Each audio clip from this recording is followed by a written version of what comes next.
Hello, everyone. This is Nick Codd from Seattle Jobs Initiative, and welcome to our webinar today. Our webinar today is entitled Better Jobs and Increased Incomes, Integrating SNAP E&T into Career Pathways. And I appreciate everybody joining us today, and we're looking forward to sharing some really good information with everyone. So I want to start with a couple basic housekeeping items. First of all, we are recording this webinar, and we will make it available on our SNAP to Skills website once the webinar is over, and we'll need a couple days to kind of edit it and get it ready for you, but it will be available probably by next week sometime. So we're asking that if you have questions, and we're hoping you will, that you will use the chat box to enter your questions during the webinar, and then at the end of the webinar we'll have a Q&A session. So essentially, presenters will present their materials, and you're welcome to enter your questions as that's happening, and then we'll take all the questions at the end of the webinar. And there should be plenty of time to do that. So everybody on the webinar is muted, and so you won't be able to ask your questions over the phone line, which is why we're asking you to use the chat line. So those are some of the basics. So we're very pleased today to have a really great group of presenters. I'm the moderator, Nick Codd, from Seattle Jobs Initiative, and I wanted to say just a couple quick things about Seattle Jobs Initiative as we get started. So as our name implies, we're located here in Seattle, Washington. We're a nonprofit, and we're both a SNAP employment and training provider as well as a technical assistance provider focusing on SNAP employment and training. And we work closely in coordination with FNS and the Office of Employment and Training to provide this technical assistance. And we work with a number of states, currently working with about 10 different states and a number of individuals with the goal of helping them all build and expand their SNAP employment and training opportunities. And this is all done under the SNAP to Skills project, which is overseen by FNS, and Marcy Foster will be talking in just a minute about that.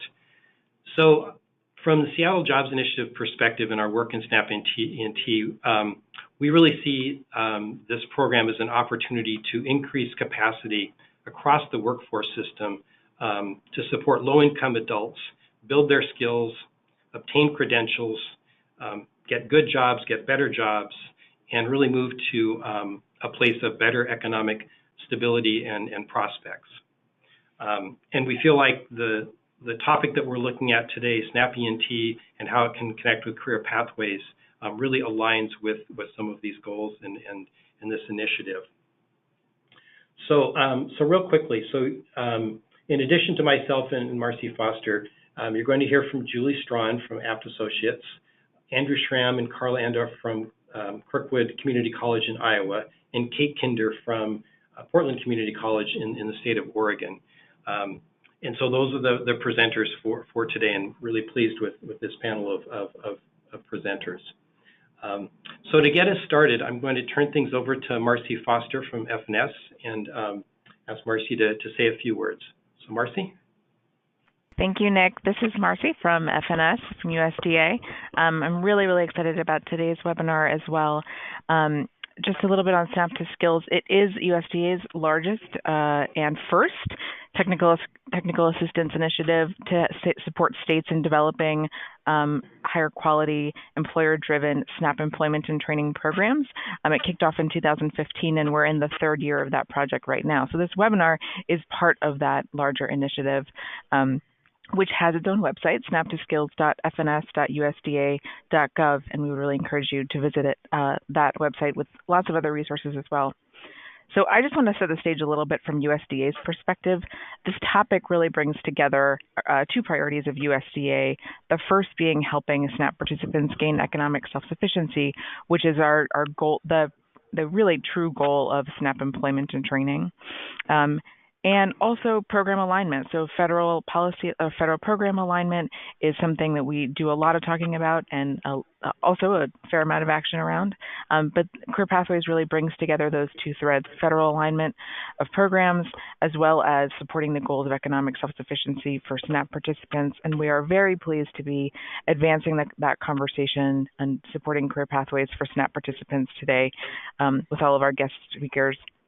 We really encourage states to think of Career Pathways, and I'm sure this will be part of the presentation, sort of not just as a program, but as a framework for thinking about how education and training is delivered in their state, and then sort of subsequently how SNAP employment and training can be an important funding source to fill in those gaps, whether it's starting programs for people who have very high barriers to get on to Career Pathways or providing supportive services along a Career Pathways. It's a flexible program, and there's a lot of ways that Career Pathways and SNAP employment and training can be integrated and aligned.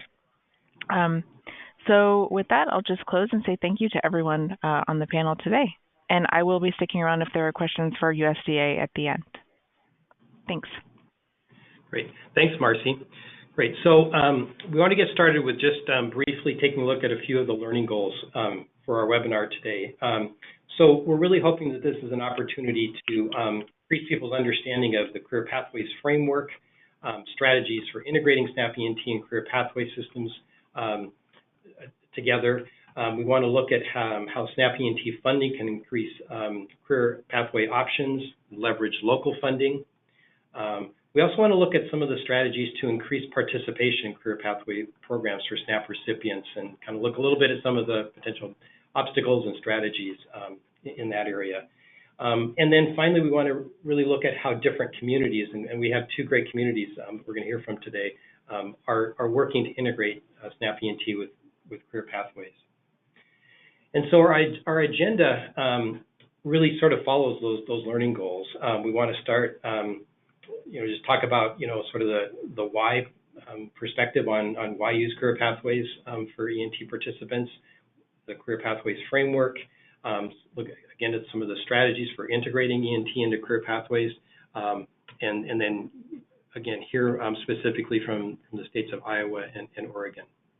So those are our learning goals. That's our agenda.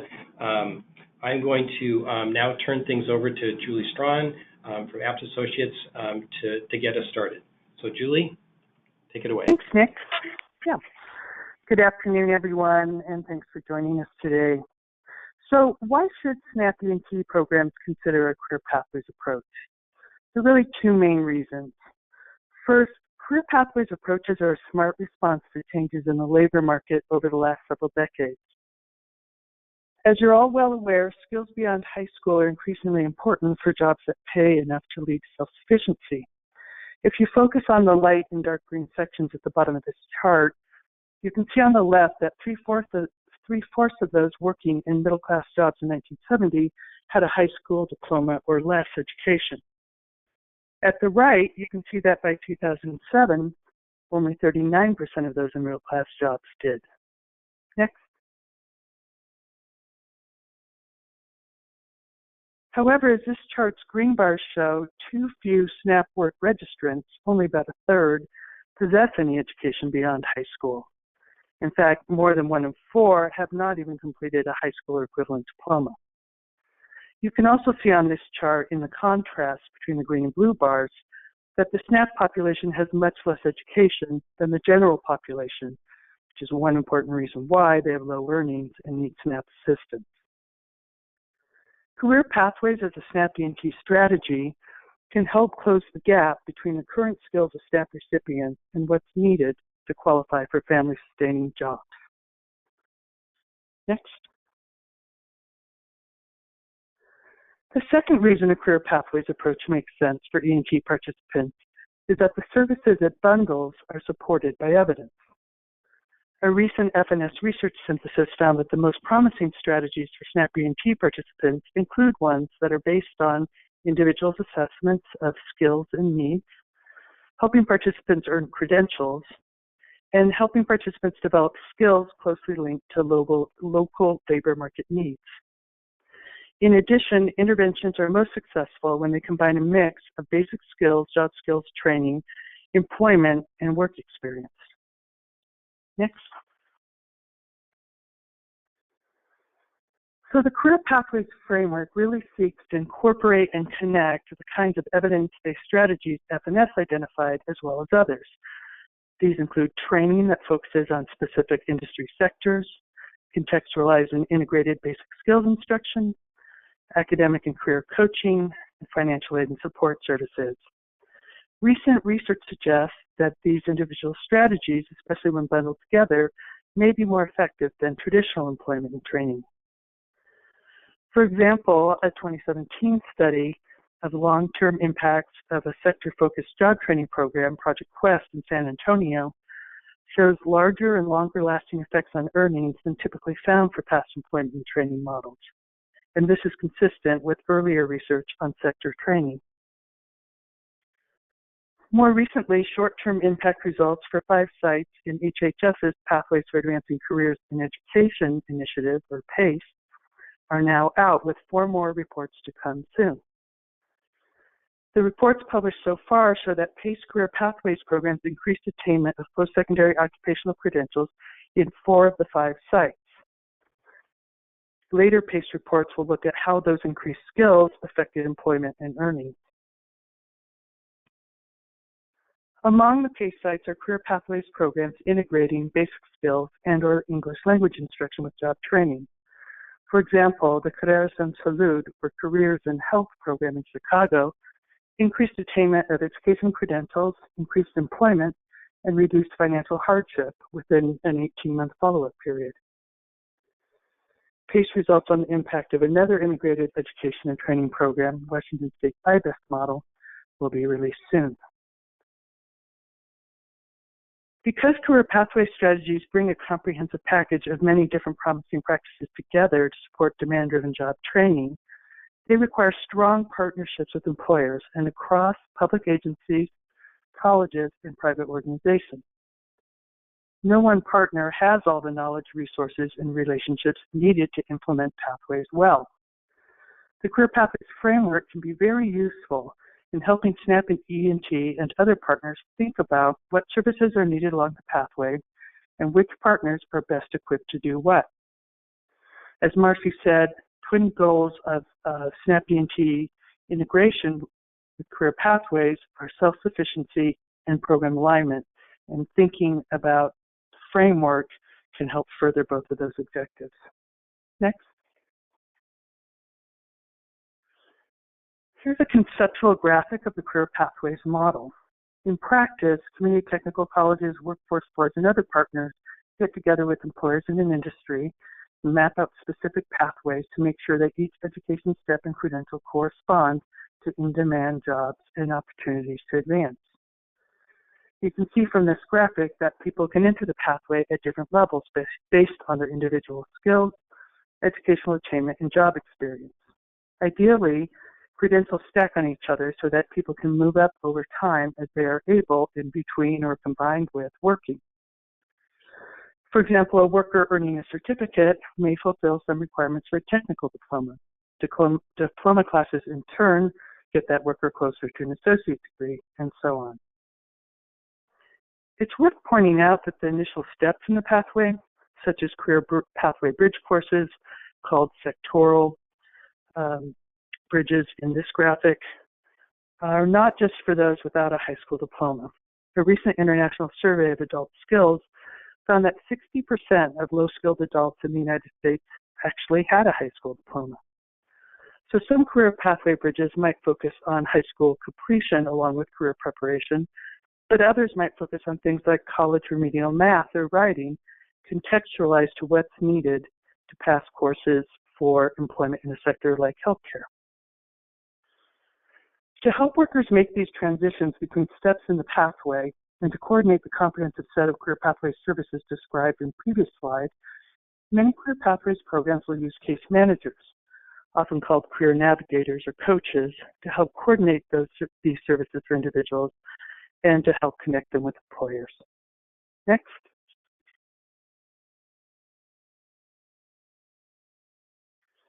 In thinking about how to expand career pathway services for SNAP recipients, it's worth keeping in mind some of the challenges involved that SNAP E&T programs will need to address along with their career pathways partners like community organizations in order to recruit and retain SNAP students. I'm not going to walk through these. I'm sure they're familiar to you. Some are family and personal challenges. Others are economic or programmatic factors.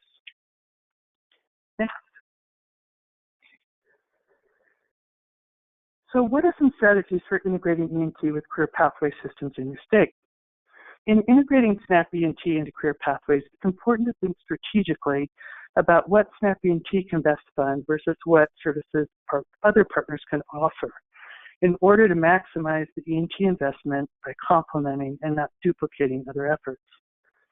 SNAP E&T programs can do this by learning about what's already happening in your state or region on career pathways, by choosing partners who are already implementing at least some part of the career pathways framework, and by adopting some specific strategies to guide E&T decisions about what services to fund for whom. Initial step is just to take a look at where career pathways are already being implemented in your state or region. About a third of states have state-level career pathway efforts. These are typically led by community and technical college systems, workforce agencies, and state education agencies. Many more local efforts exist. These may be led by workforce boards, employer associations, community-based organizations, community technical colleges, adult education, unions, etc. You can reach out to these kinds of agencies and organizations to gather information on what's already being implemented. Another way to engage with career pathways conversations already happening is to get involved with Workforce Innovation Opportunity Act implementation, locally or at the state level. The law contains specific provisions aimed at improving services and expanding training for SNAP participants, including giving them priority for services, streamlining access to training, and adding performance measures that give programs credit for moving individuals along education, training, and employment pathways. These new measures, which include making educational progress and attaining high school, post-secondary, or industry-recognized credentials, are important because they help remove some past disincentives to provide WIOA training to people with lower skills. There are several ways to learn about what's happening with WIOA in your state or region, both on career pathways and on sector partnerships and integrated education and training services, all of which are encouraged by the law. You can do this by, one, looking at WIOA state plans and local plans, and also at adult education RFPs to see the extent to which career pathways are mentioned in those plans, what the specific thinking is about how they fit with partner services and so on.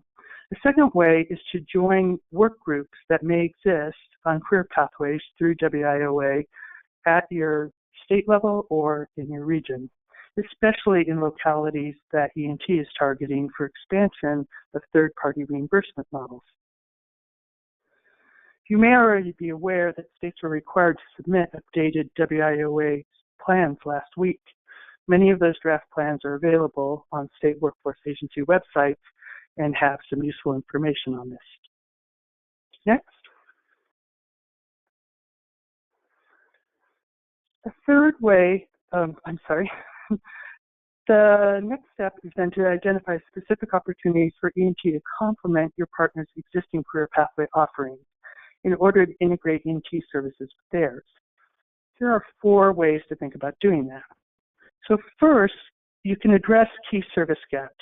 Because the career pathways model is so comprehensive, existing programs may have gaps in the components they can offer.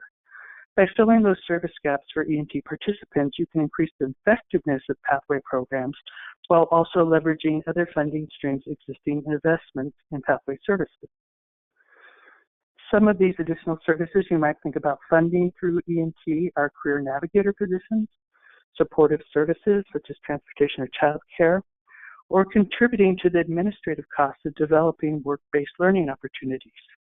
We're going to hear more from Iowa and Oregon shortly about some of these strategies. A second way to integrate E&T with existing career pathway offerings in a strategic way is to become part of a sustainability plan. So if you think about large federally funded grant programs such as HHS's Health Profession Opportunity Grants or DOL's TACT initiative that provide services to SNAP recipients, they have the common problem that when the grants end, programs often end. And when this happens, staff expertise and relationships with participants and employers, which take years to create and foster, can be lost. SNAP E&T could use its funds to collaborate with other public and private agencies to ensure that effective grant programs can continue to serve E&T participants beyond the life of the grants. For example, HPOG operates in 43 locations in 21 states, and 58% of its participants receive SNAP. Those HPOG grants will start to wind down in about a year and end in fall 2019. TAC grants, many of which support state or local career pathway programs, end even sooner, in September of this year. Kate Kinter is going to speak in a moment about Oregon's experience with TAC and sustainability, but also keep in mind that beyond federal programs, there are other time-limited career pathway grant initiatives funded by states, localities, or philanthropy, which may be worth E&T considering helping sustain. Next. A third way to complement rather than duplicate existing career pathway efforts is to increase overall capacity in programs. Many existing career pathway efforts are small. They have the capacity to serve only a small fraction of those who could benefit from their combination of innovative instruction, career navigation support services, and links to in-demand jobs. E&T could simply expand the number of slots in an existing effective program so that more E&T participants can be served. Expanding an existing program allows SNAP E&T to reap the benefits of economies of scale instead of having to start a new program of its own. For example, a program that currently has resources to operate only in one county could be expanded to other parts of the state. Finally, a fourth way to think about using SNAP E&T strategically to expand career pathway services for SNAP participants is to expand the target population of some existing career pathway efforts. For example, some career pathway programs may be limited to certain target populations, such as dislocated workers, or youth, or parents. SNAP E&T could use its funds to expand the target population of the program to include SNAP participants who are not currently eligible. For example, if the program only serves parents with dependent children, E&T could help expand services to SNAP recipients not living with minors, thereby helping more SNAP recipients without dependents who face time limits on aid. So I'm going to turn it over now to Carla and Andrew to help make all of this much more concrete by sharing Iowa's experience with integrating career pathways and SNAP E&T. Carla Andorf is the Director of Skills to Employment at Kirkwood Community College in Cedar Rapids, and Andrew Schramm is Kirkwood's Food Assistance E&T Program Manager. All right, thanks, Julie. And I think, Julie, you did a really fantastic job setting up now what we're going to be talking about kind of in practice in Iowa. So we're going to talk a little bit about the programs that exist in our state and how E&T has been a complement and really tied in well with them. Next slide, please. So the first program that I'm going to talk about is the Pathways for Academic Career and Employment, the PACE program in Iowa, which is a significant state investment in workforce in the state. It is an industry-driven pathway program, which includes individual industry partners as well as sector board input on the development of the program. The pathways that are included in that program at the community college level are ESL and high school completion programs, short-term certificates, one-year diplomas, and two-year degrees. There's another program called GAP, which is specific to funding short-term certificate programs and specific to funding the tuition and specific educational supports associated with those programs. But gap and PACE funding can be used together and to be braided together to provide wraparound services and allow gap participants entrance into the pathway program if they'd like to move beyond the short-term certificate. The program, the PACE program, supports pathway navigators. As Julie mentioned, pathway navigators are the sort of case manager / academic advisors that we see in our programs. And they really do coordinate and support all aspects of education. And they provide career coaching, life coaching, anything that's really needed by the participant at that time. The programs also include tuition and education supports and wraparound services. So really, this program meets the challenges of working and managing family obligations during school. Navigators are very supportive and flexible, and they meet students where they need to be. Courses are scheduled in a flexible way to allow people to continue working during the time of training. And wraparound supports really do a great job of offsetting some of the other basic costs of living. And our navigators do a pretty thorough assessment with people prior to their start to make sure that they can support them in any way that's eligible through the program. Also, our programs and navigators do a really great job of helping people who maybe have some self-doubt or unfamiliar or kind of scared of what college is. And so our pathway programs really offer a different approach that's a lot more career-minded and allows participants to enter and exit the pathway depending on what their goals and what their needs are. Our navigators really provide a lot of support through that process. And lastly, some colleges have the Navigating Your Journey course, which is an intensive workshop helping participants develop their goals and see a path to achieve those goals. Next slide, please. And so we've integrated our E&T program with our PACE program, and participants are co-enrolled between the two. The enrollment usually happens prior to the certificate training, whether that's during the ESL or high school completion, or in between those, or if they already have their high school completion, it happens usually prior to the certificate, when kind of career exploration and things like that are happening. PACE is our state-funded, non-federal state allocation. So we're able to use that as leverage for additional E&T reimbursement. And we then look for reimbursement on navigator time, tuition and educational supports, and any other wraparound services that fit under the umbrella of our E&T state plan.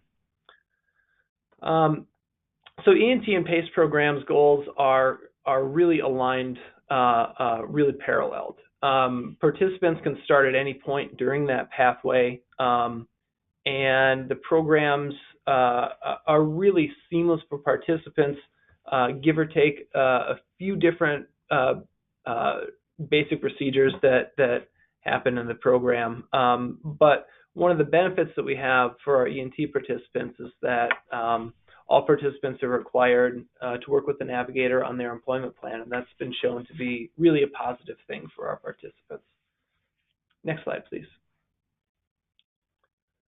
So the reimbursement that colleges receive has really allowed them to expand the services offered to participants. And in the ways that colleges have expanded the services are expanding the number of participants. So with these funding programs, colleges are able to potentially spend down their allocation in these initial funding programs more quickly, knowing that they have another funding source with E&T reimbursement to serve more people if those funding sources are no longer available. Secondly, providing services beyond what's available, especially knowing that reimbursement may be available for those, and additional funds can be allocated to an individual participant, knowing that the college may receive reimbursement. And then lastly, in cases where barriers may have halted a participant's progress, E&T reimbursement funds have provided people a second chance. And that may play into both of the previous points of expanding the number of people who are able to do these programs and expanding in the services. So we found that it's worked really well, both integrating the programs together and using the reimbursement funds to expand the services available. So next, Carla is going to talk a little bit about what Kirkwood Community College has been doing with some of the reimbursement. And advance the slide if you will, please do. Great, thank you. Yeah, so I'm here to talk a little bit about how we have used some of these funds and braided them together, specifically at one college in Iowa, Kirkwood Community College. Andrew did a great job of giving an overview of how statewide some of these funds are used. So just a couple examples here. So wanted to talk a little bit about the Opportunity Center that we're developing in our community here, Cedar Rapids, Iowa. On the southwest side of our community in Cedar Rapids, we do have the largest number of low-income households residing in that community by far and away from other parts of our community. And we have a desert of services there. So there's very few social service agencies on that side of town. Most of the households that live in that area have to travel further into town or even into a neighboring community for services. Our library on that side of town happened to have some space available. So through a partnership with Kirkwood, United Way, and the library, we are developing an opportunity center. And we're braiding together some of our reimbursement dollars to support that center with education and employment services. So through this center, we're developing MOUs and partnerships with our social service partners in the area who, instead of building or trying to find a location themselves in this community, which they also recognize has a desert for services, they're able just to come in and utilize this Opportunity Center space and help families living in this neighborhood access the services that they need to help them become stable, help them get ready for employment, and be ready maybe to jump into training as well. We're also looking at delivering some training there on site as well. So potentially high school completion, ESL programming, or entry-level pathway programs such as what's offered through our PACE program. And then really linking individuals up with employers. So we look at it as a resource for employers too. We have a lot of employers located in that southwest neighborhood too. So how can this be a resource for them where they can come in and do mini job fairs and link up with customers coming in and using the Opportunity Center? It is just getting kicked off. We're still working on completing some construction with the center, but we have hired a pathway navigator who works full time on the center and linking up, getting more and more providers brought in and making sure we're getting services set up and offered. So really exciting for us. We haven't offered classes there yet, but we're getting some pathways developed and moving forward that we plan to offer there in the future. And for right now, we're looking to offer some of them at other locations to get started, but definitely moving along. And kind of what dovetails into this Opportunity Center is our Nordstrom's, one of our businesses in our area, the Nordstrom Warehousing and Distribution Center that we have in Cedar Rapids. So they're located very close to the Ladd Library on the southwest side of town, and they are looking for currently about 300 new employees. We have incredibly low unemployment rates in our community right now. The state of Iowa is around 2.9%, and we have counties in our area that are around 2.0. So it's really painful for businesses, but yet it's good for some of our more vulnerable populations like immigrant and refugee groups, because it opens up some opportunities for them. And businesses are really looking at how they recruit and bring in talent differently now in this environment here. Just on a little side note to the neighborhood, the census tract there around the Opportunity Center, unemployment rate in that census tract is around 6.5. So really a pocket there of high unemployment that we definitely need to be targeting. So Nordstrom's and Kirkwood Community College have partnered together, and we've developed, they're very vested in hiring this immigrant and refugee population that typically reside in the southwest side of Cedar Rapids. What kind of drove this was, one, their need for more workers. They were seeing a lot of immigrants come in and apply, but they couldn't pass through their initial assessments due to their language skills. And these immigrants and refugees, they're working. Most of them are all working. Unfortunately, they're driving about an hour and a half outside of our community for employment. They're working at meat packing plants where you don't have to learn English. They've set up their systems so that you never have to learn English to work there, which is great. I mean, it offers them a great way to gain a paycheck right away when they move into our neighborhood. But we know these workers want to learn English, and we know that they want to work in their community. And we have employers like Nordstrom that wants to do some unique or innovative programming to try to hire this population. So we have developed 2 different training pathways for them that do work together or coordinate together. And I will say this is brand new. We're actually launching the training programs April 30th. So coming up here, and in a year, I'm sure we'll have much more to share on this project. But we have two prongs to this. So first, we're working on we have a pre-employment class getting started. It will be 7 weeks. And it's for individuals that really do need to work on their English skills quite a bit more. It's a contextualized class where they will work on their English skills while they're also learning safety, and especially safety specific to Nordstrom's, and just the basics of warehouse terminology, packaging, shipping, forklift, those types of things. And we're also embedding into it some cultural, soft skills and cultural pieces so that they're better equipped to fit into the culture there at the Nordstrom's warehouse. The other piece that we're working on with Nordstrom's, which is really exciting and very innovative, we're really excited to work on this, is Nordstrom's is looking to embed ESL programming into the workday. So they're also looking at developing a cohort of about 20 who don't quite pass the language assessments or the assessments that they use due to language, but are pretty close. And they're going to go ahead and hire them, have them all work together as a cohort, and they'll get paid for 8 hours a day. They'll work 6 hours on the floor and get paid for 2 hours in the classroom, where Kirkwood will provide ESL programming, which again will be contextualized with some safety training and cultural training. So very exciting there, and that's a perfect example of where individuals can, get that paycheck right away. They don't have to take time off of work or try to take time off for training or balance at all. They can jump right into that. The 7-week class then will also pathway in. So we know we'll have some people come into that 7-week program, and then the next step may be for the next cohort where they do ESL on the job, but they get hired in and get a paycheck.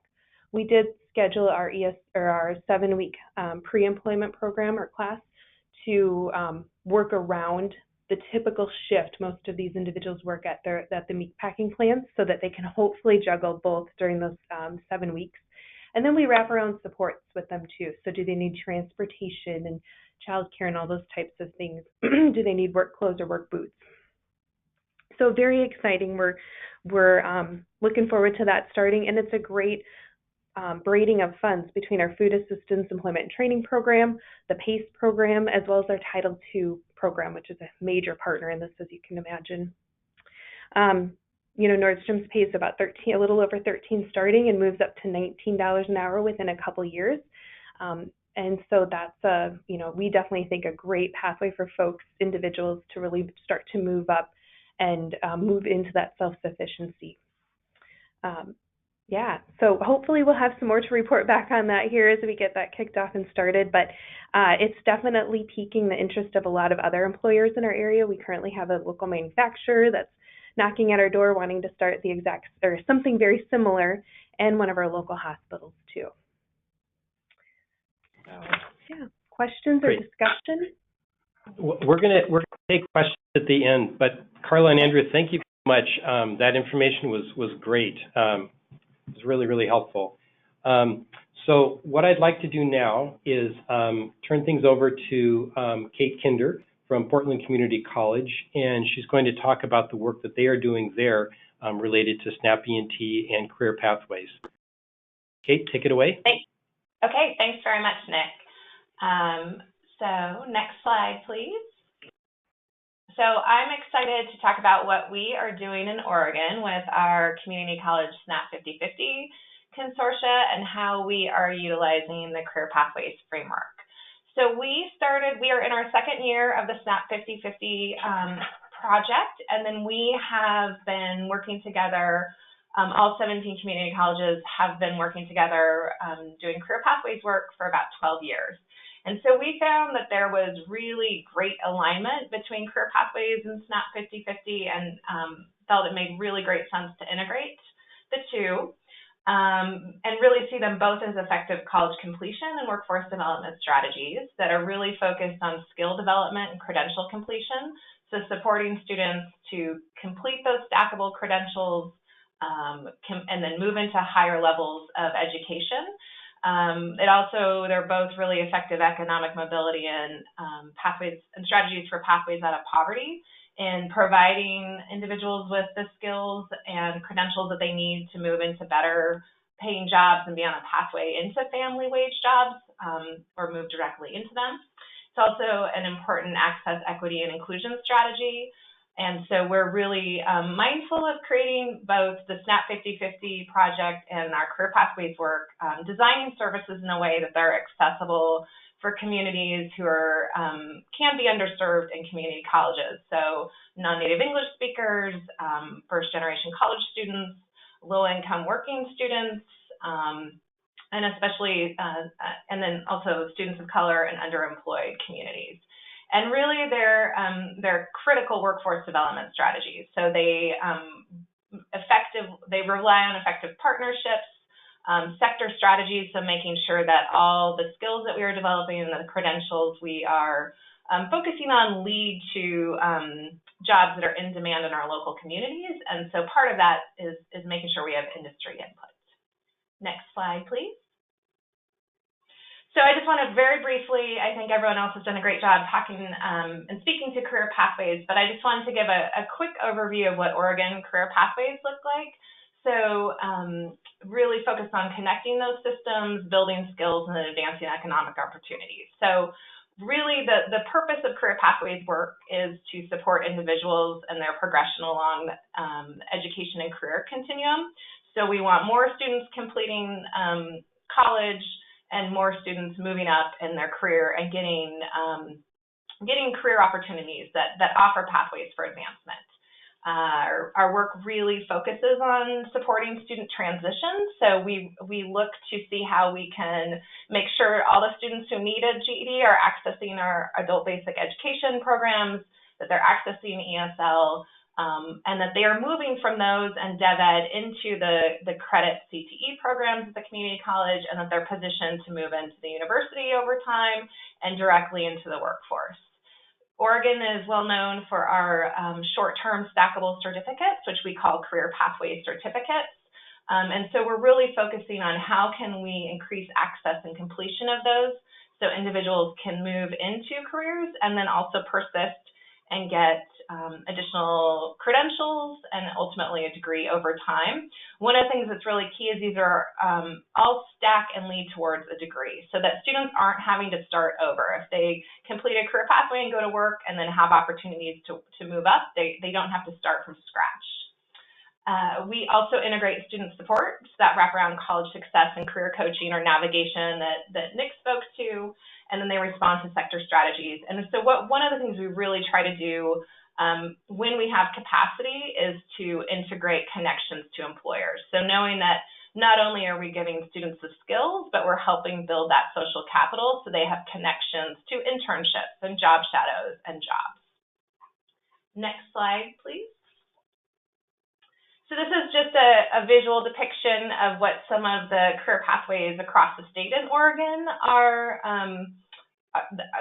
that are available. The boxes outlined in bold are an example of what the Portland Metro region sector strategies are.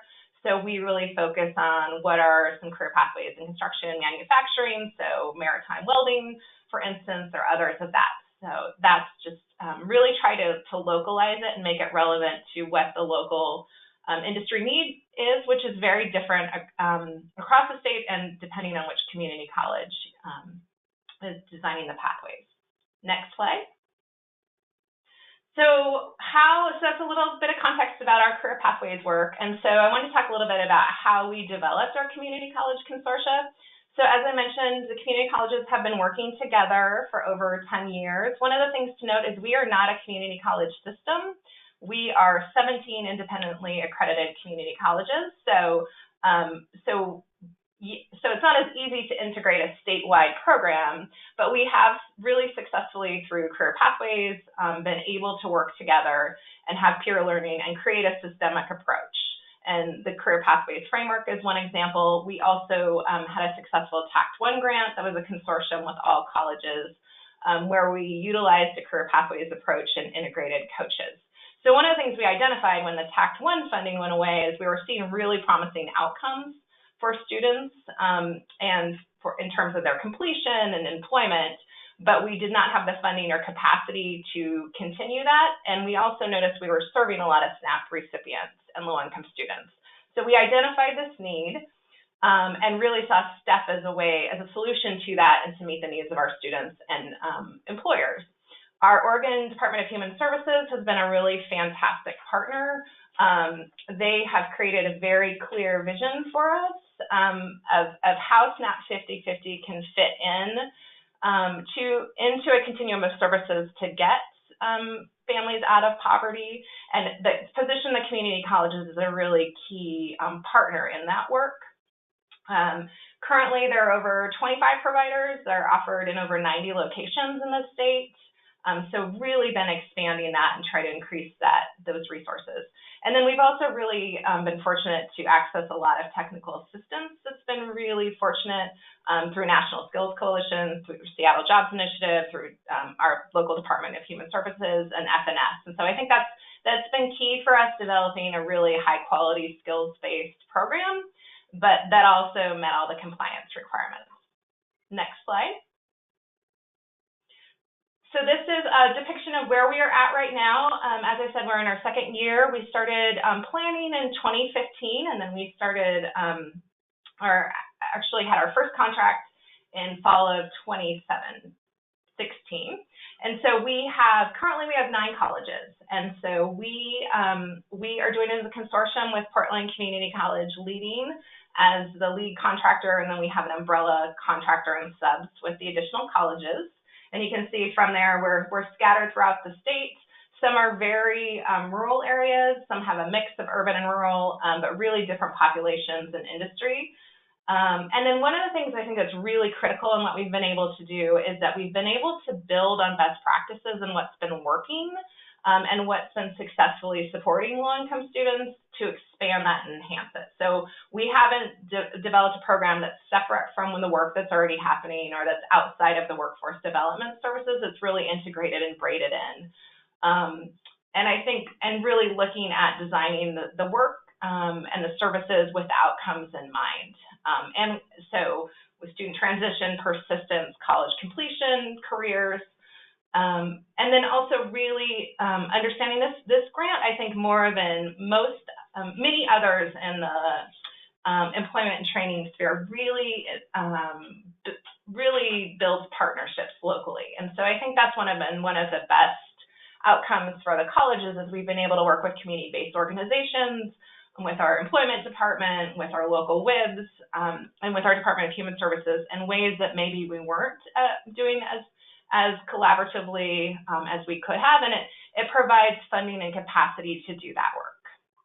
Next slide.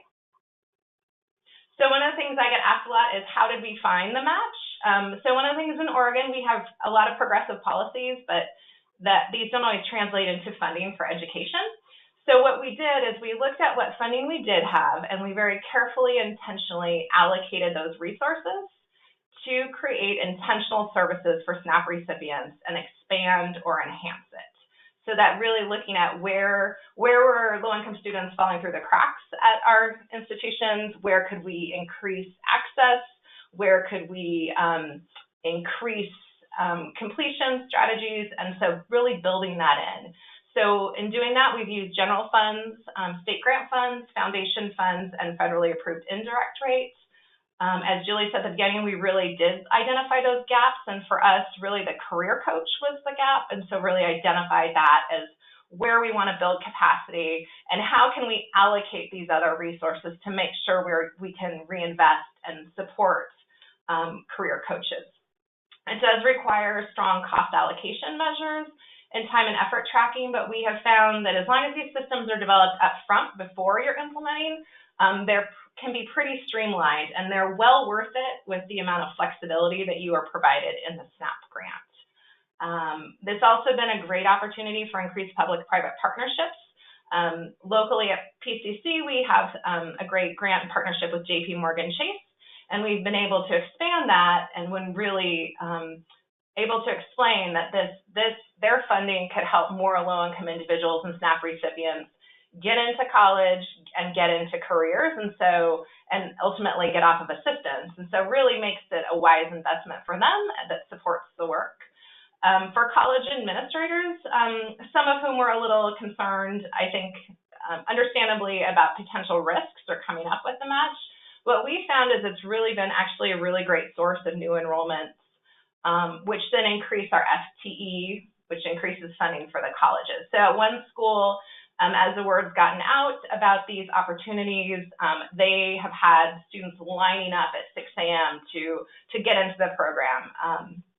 So I think that's the other thing, is it really can increase access and reach students that we're not necessarily reaching at the community colleges. Next slide.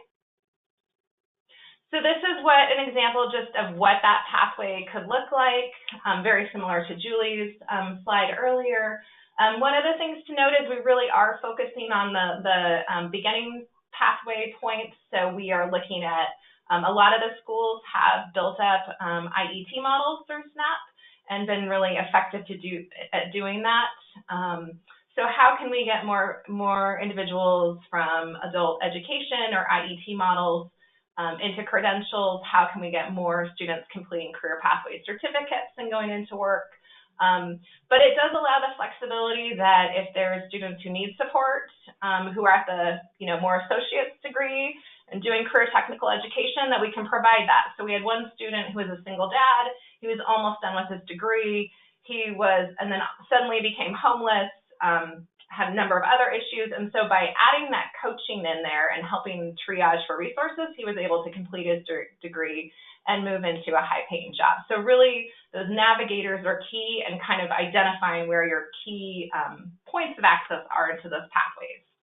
Next slide.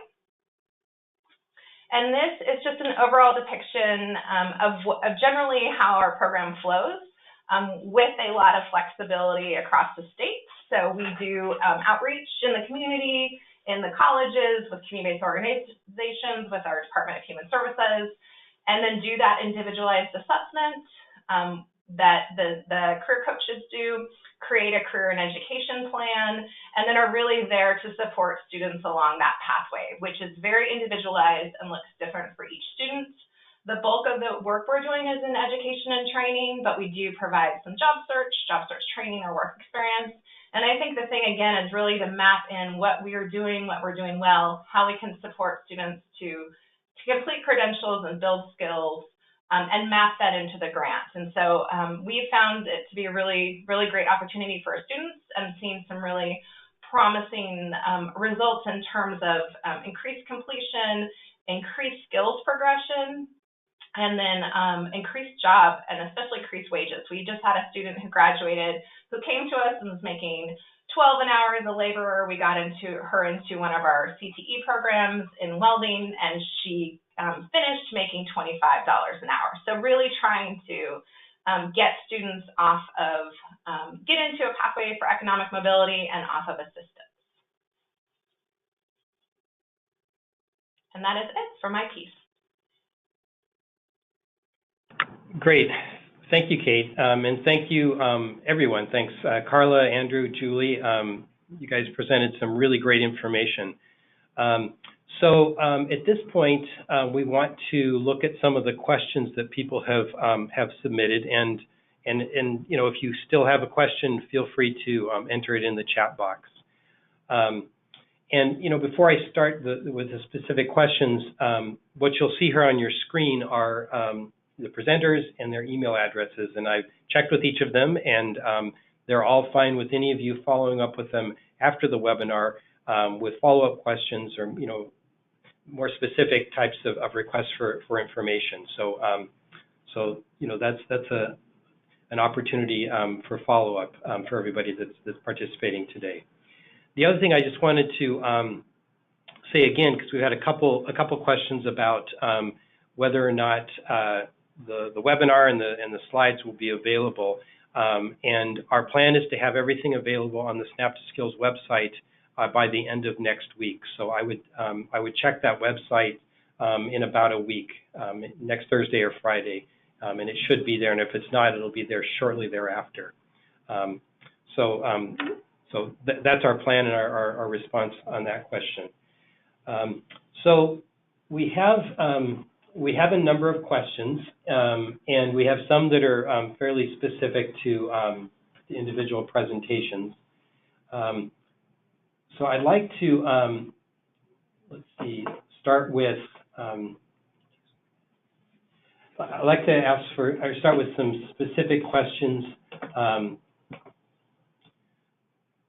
for the,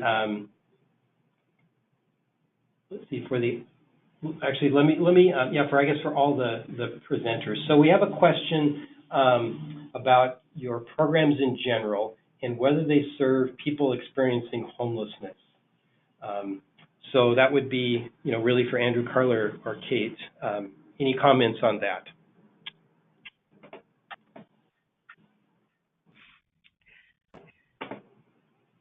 This is Carla. I can jump in. Go ahead. Go ahead, Kate. No, you go ahead. Go ahead. Yes, we do serve individuals who are experiencing homelessness. We have enrolled individuals who maybe are, so if they're living, let's say they're living in their car. I mean, there's different levels of homelessness depending on the definition you look at. But yeah, individuals, if they're living in their car or something like that, if we meet with them and feel like this is they may be really a great participant in our program, our pathway navigators will typically tackle the homelessness issue first, depending kind of on the level or how severe the issue might be or urgent, and really try to work with them on that piece first and get them more stabilized with housing supports and maybe some other supports that they may need to help them be ready to jump into some training or to work on job search. So, but we also serve individuals who I would say are, homeless. Maybe they're couch surfing, but after meeting with them, we realize that they are in what appears to be a good, stable situation, and entering into a short-term training program may really help them launch out of that situation and into employment or a better job. We definitely would enroll them. And then we also have the ability to use some of our funds we have students that become homeless during training. So our goal is, what is it that we need to do to help them get stabilized so that they can really focus on their training, be retained in their training, and focus on that job search afterwards. So we will use some of our funds to then help them overcome that homelessness. And then I would say in the Community College Consortium, we are definitely seeing an increasing number of students who are homeless, especially in the metro area. Our housing prices are really skyrocketing with the economic recovery in our region. So the coaches will certainly help try to students navigate that, connect them to resources. The other thing that I really appreciate and think is a really fantastic design element of 50/50 is that we have two providers just in the Portland area who community-based organizations who serve those who are housing insecure or homeless and do really fantastic work. And so they are also 50/50 providers. And so in a lot of instances, we are trying to partner with them because they may have a expertise in terms of navigating the housing resources and serving and just connecting with resources. So I think the fact that you are able to serve the same student or participant, but with very different and yet complementary services has been really key in this grant. And so that's what we are doing right now. Great. Thanks, Carla. Thanks, Kate. So we've gone to a next question, and Marcy, this might be one that you'd want to respond to. So the question is, how will the new work requirements impact SNAP participants in career pathways? I'm assuming that's a question related to legislation that may be proposed. I'm going to assume that because we don't have new work requirements. So that's not a question I can answer because that's we don't have new work requirements. If that is in relation to a question about the Farm Bill proposals. Marcy, it may have to do with the Medicaid work requirements. I know that we have a few states that are going in that direction. Got it. Well, so that's also a question that we wouldn't be able to speculate on at this point. Our program, just say, SNAP Employment and Training as a program has not experienced any significant changes in the last, hasn't experienced significant changes, and we wouldn't be able to speculate on the impact of other programs. Okay, great. Thank you. Okay, so here's another question, and let me know, panelists, if you need more clarification on this one. We'll see if we can get that. The question is, could expanding target population include utilizing the Spokes program and funding expansion to include non-TANF SNAP recipients? So does that Spokes program ring a bell with any of you?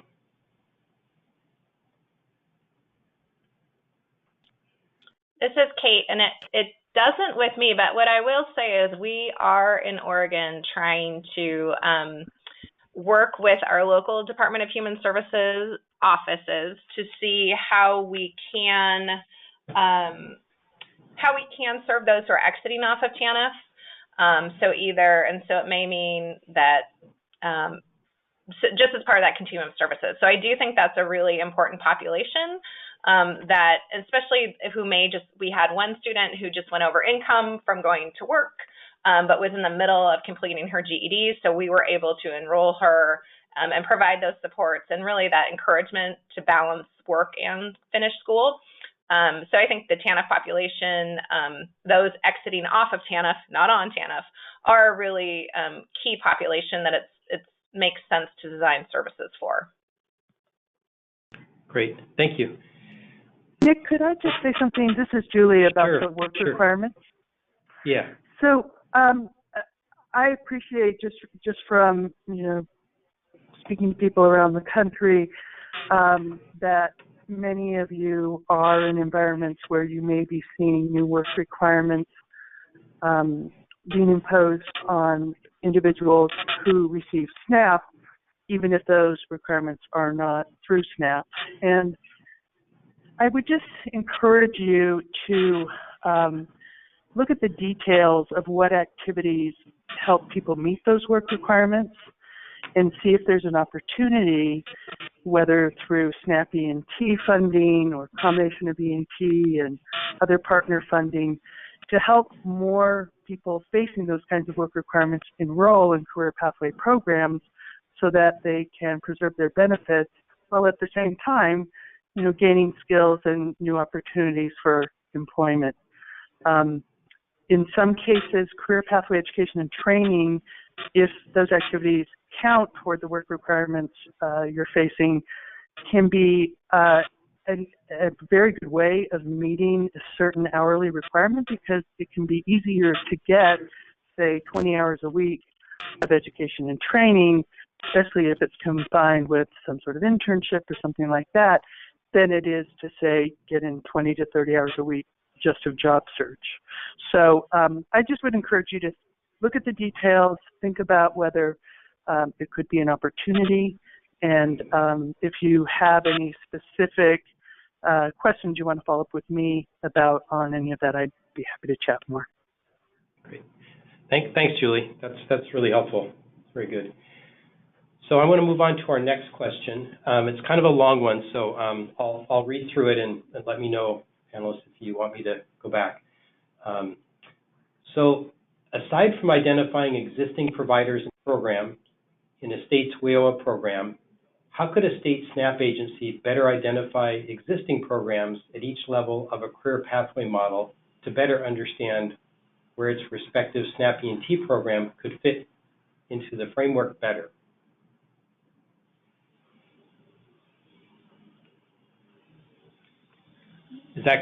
Do I need to read that again, or what do you think? Well, this is Julie. I'd be interested in hearing from Andrew and Carla and Kate how they went about that in their own states. But I guess in general, just some things to think about. One, if you can do, if you are able in your state to do any administrative data matching, you can start to identify where SNAP recipients already are in education, training, and workforce development systems. So you can understand where your common populations already are and then think about ways to partner to better serve them. So that's one thing to think about. Another is to really dive into the characteristics of the SNAP population or the priority sort of subgroups in that population that you're trying to serve in E&T, especially through expansions of E&T third-party reimbursement models, and think about how those characteristics line up with different kinds of providers of services in the community. So, for example, if you have in your SNAP population a large number of people with very low skills, then certainly a first step would be to reach out to your WIOA Title II adult education partners and talk to them about where they fit into career pathways initiatives in the community. So that's just a couple ideas, but like I said, I'd be interested in hearing what the state and local folks on the phone have to say about it.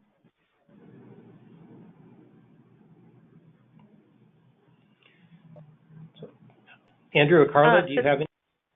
Oh, this is Carla. I was just going to add just maybe a little bit to it of some of the things that we've done, at least locally, or looked at related to maybe some subgroups. Really, if you can find, I think looking at that data piece is crucial. So I guess I just was really wanting to chime in and say, echo that statement. And I think we can do a better job of that here. And I think that's something we should look at, how can we do that more statewide?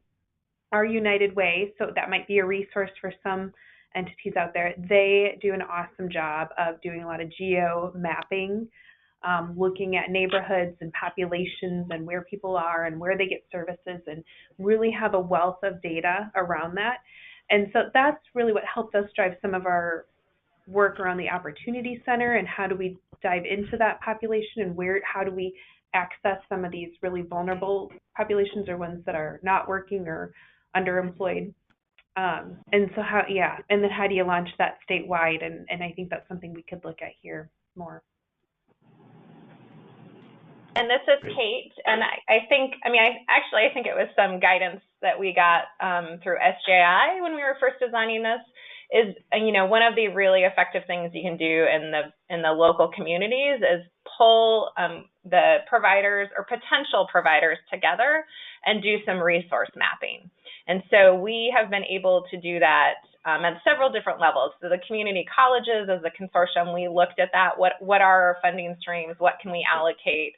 So we can learn from each other, and also looking at any data we did have about how many SNAP recipients we were already serving. And then locally, DHS was really great about having all their local DHS offices and the local communities convene existing 50-50 providers and potential 50-50 providers. So we could collaboratively talk about what services we offer and really map out who does what. And so those meetings are ongoing, and especially in some of the smaller areas without as many resources, they were able to really identify, all right, the community colleges here does not have capacity to provide individualized job search support. So in that case, we will refer to Goodwill, or we will refer to Oregon Employment Department. And so they were able to really map that out. And then with that, that allowed us to really leverage the resources that we did have towards our areas of expertise. Great. Okay, thank you, everyone. So, so now we have a few questions that are specific to Iowa. And they're fairly straightforward, I believe. So the first question is, how much state funding is available in Iowa? So Carla or Andrew can answer that if you have that off the top of your head. It's about between the PACE pathway program and the GAP kind of specific tuition assistance for short-term certificate programs. It's about $7 million statewide. Okay, good. And you use that then to draw down your reimbursement, or at least a portion of it? That's correct, yep. Yeah, great, okay. And what are the participant numbers served through your Kirkwood projects? Yeah, so the through Kirkwood this year, we are we're on track to serve just shy of about 200 in our GAP program. And that doesn't necessarily mean that they're all co-enrolled with the Food Assistance Employment and Training Program, but a portion of them are. And then around 150 or so through our PACE program. And again, a portion of them are co-enrolled with our Food Assistance Employment and Training. And that PACE program, also a nice piece to that is that funding can be used to support staff time and resources needed to develop, coordinate, and lead our sector boards. So we utilize those funds for our 6 industry sector boards in our region, which really help drive those pathways that we develop. Great. Okay, so 2 other questions. Is Iowa a state administered program for SNAP E&T? And then another question is, what was the wage range with your Nordstrom placements? So 2 different type of questions. I'll take the first. So it's a state-administered program, and Kirkwood holds the kind of service delivery contract. So we're kind of similar to Washington in that we have a lead college model, where Kirkwood acts as the lead college and does a lot of kind of the administrative requirements at the college level, and subcontracts with, 7 other community colleges to expand the reach of our service provision through E&T.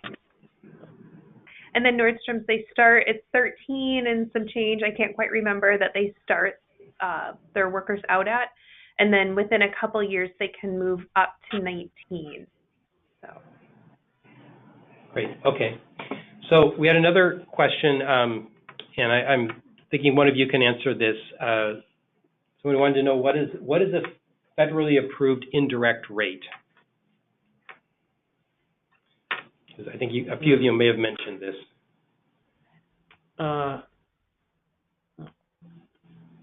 That's something that we work with in Iowa that I'm aware of. I know that other programs do, so I don't know that we can answer that. Right. This is Kate, and I can speak to that. So most community colleges in the state, there's a couple that don't, have worked with the feds to establish a federally negotiated indirect rate, which factors in all of the expenses it takes to run a grant, essentially, in the college. So, in that might be our utility costs, our space, our library, all of those costs are factored in. I am not an expert at this. There's a team that does it, but there's a extensive process to arrive at that number. And so what we are doing in Oregon is we are charging that full federally negotiated indirect rate, because that's an actual cost that's incurred to run the program. So whenever we run a grant, there's all these other associated costs to support the program and the project. And so that's what we're doing in Oregon. is charging that rate because that's the cost incurred to the college and the actual cost to support the SNAP E&T 50/50 grant. Great. Thanks, Kate. So, Kate, we have a couple questions for you related to the work you're doing. Okay. So the question is, does Portland Community College get funding from DHS to cover the costs of being an intermediary for the partner colleges? No, we do not. And so what we did as a consortia is we agreed to equitably share that administration cost the first year.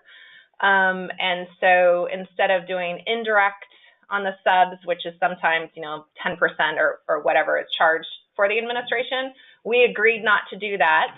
And then we just had a weighted fee that was based on each college's budget to support the administration.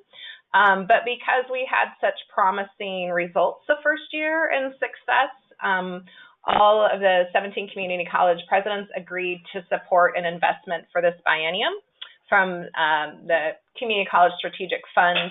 And so we are covering those costs out of that fund this year. Great. Okay, so we have another one for you, Kate. Are the components offered by the community college, are all of the components that you talked about offered by the community colleges, or are some offered in partnership with community-based organizations? That's a great question. So not every component is offered at each community college. So some opted out of work experience. Some are only offering really limited job search and job search training, and for the most part referring to partners for that. But they're still offering some in an instance where a student just really needs some individualized support from that coach. But we would not, if we are referring out, we don't bill for that in our current project, but we do a lot of partnering and referrals. Great. So here's another question, I think, for all of you, potentially. Are any of the programs accessing local match dollars to serve 16 to 18-year-old high school students that are still in high school? So that, this is youth, obviously. I'll mention, so for Iowa, our state plan indicates that we can serve 17-year-olds so long as they have their high school completion already.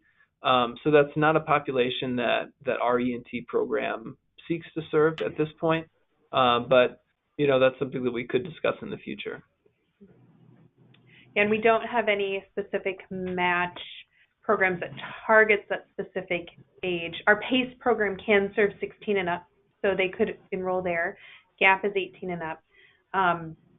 And we do partner a lot with our federal WIOA youth program, but of course not reimbursable. This is Marcy from USDA. I would just encourage, there are specific restrictions on who can be served in the program. They have to be ready to work upon program completion. So I would definitely, before people start down that path, encourage you to work with USDA on that issue. Great. Thanks, Marcy. Thanks, everyone. So another question for you, Carla. With regard to the Nordstrom's warehouse project, it sounds like ESL was paid for 2 hours a day. Is paid training an allowable cost under SNAP E&T? And actually, that might be, Marcy might want to chime in on this one as well. Can you repeat the question? I'm sorry. Yeah, sure. So with the Nordstrom warehouse project, it sounds like ESL was paid for 2 hours a day. So an 8-hour day, I think we were working 6 hours and 2 hours of ESL, is my recollection. Is paid training an allowable cost under SNAP E&T? So we can't pay wages under SNAP E&T, if that's the question. Right, yeah. You can pay the support services and the navigation, those types of things that are around it, but not the wages. And the cost of training and on-the-job training, but we can't pay for wages. Right, yeah, okay. Yeah, and for us, for the Nordstrom project specifically, through a grant that our Title II program has, they are able to pay, at least initially as we pilot, they are able to pay for the cost of the ESL class, so Nordstrom doesn't even have to pay for that class. But at that point, if these workers move into that, Nordstrom is the employer of record, and they're going to pay all the wages. So none of those wages comes through any of our programs. But our programs will cover for sure the pre-employment training piece that may pathway into that project. So Julie, I just wanted to mention, while E&T cannot pay wages, one obstacle often to creating more paid and unpaid work experiences for participants in career pathway programs is simply having someone like a job developer who can really be on top of those relationships with employers and really cultivate those kinds of work experience opportunities. And I believe in some cases SNAP E&T funds are being used to support those kinds of administrative costs, which are really around arranging opportunities, not the actual wages of opportunities themselves. I think Skagit Valley, one of our previous webinar speakers, has an arrangement with the local Chamber of Commerce and the WIA program where they are participating in a partnership to create paid work opportunities. The E&T component is not paying for the wages, but they're helping to develop those opportunities. Great, thanks, Julie. Okay, so we're going to do about another 4 or 5 minutes of questions. But before we do that, I just wanted to mention again that we'll make today's webinar and the slides available through the SNAP to Skills website. And I would actually encourage people on the call today to go to that website, because you'll be able to find more than just this webinar. And I'm sure many of you have been to the website already, but there are a number of tools and resources available on the website that will help to answer, I think, some of these questions and give you plenty of ideas on where you can go and what you can do with SNAP E&T. So I just wanted to point that out again as being a valuable resource going ahead. So we have another question that has to do with transportation. And it's sort of a longer question, so I'll start reading it and let me know if I need to go back. When you began your pursuit to serve SNAP E&T clients, were you already equipped to provide access to affordable public transportation? And then in your target area, is participation in E&T mandatory in conjunction with SNAP? So it's sort of a two-part question. So either Iowa or Kate from Oregon. We can go ahead and start from Iowa. Okay. Our program is not mandatory for food assistance recipients. So I'll answer that question first. Secondly, through this program, we do provide some bus passes and things like that. But there's in Iowa being a relatively rural state, there's not a lot of option for any public transportation. So the transportation options the transportation that we are able to help with more often than anything else is just gift cards for gas to get people to and from class or to and from appointments with their navigator or even to and from work as they're starting out in the job retention services component. And in Oregon, we are a voluntary state. So in 50/50, we are serving almost exclusively all voluntary. We are starting to serve more mandatory ABOD participants and partnering with the ABOD contractors. But really, the vast majority are voluntary. In terms of the transportation, so some colleges have been providing transportation through other grants, but the vast majority have not. And so we set up systems to be able to give bus passes is definitely what's happening in a lot of the areas, but there are some of the more rural that they're doing gas cards or a combination thereof. And it's been helpful because a number of the colleges are the WIOA 1B provider, and so have some really good systems in place of how to track support services to make sure you just have the documentation needed for compliance. So I think trying to tap into programs that have already been doing it and just mirror the system that they have is what we've been trying to do. But it's been a new process for most of the colleges. Great. Okay. So good. I'm going to do one more question, and then I think we'll be done. So the question is about resource mapping. So have Iowa, Oregon, or Washington implemented specific software to resource map their project areas? And if so, could we share information on that? So why don't you, Andrew or Carla, do you want to start on this or comment first? Yeah. Well, we're kind of looking at each other here, and we don't believe that there's been any, I don't believe that there's been a statewide push for that at this point. Maybe there's something, moving on that front. And not that we're not necessarily aware of anything really locally either, where the various community colleges are doing that, but it could be happening. I would say, did some of that with our opportunity center, and how do we, braid all that together and bring in all those different partners and what's really needed. Definitely no software that was used as part of that, but more of a hand, sitting together, mapping that out. And in Oregon, we did not use software for mapping that out. But one thing I will say that I've been really happy and impressed that our Department of Human Services has done is they did create a common database that we all use where we enter services and we list, for instance, if we provided a bus pass or we paid for tuition, and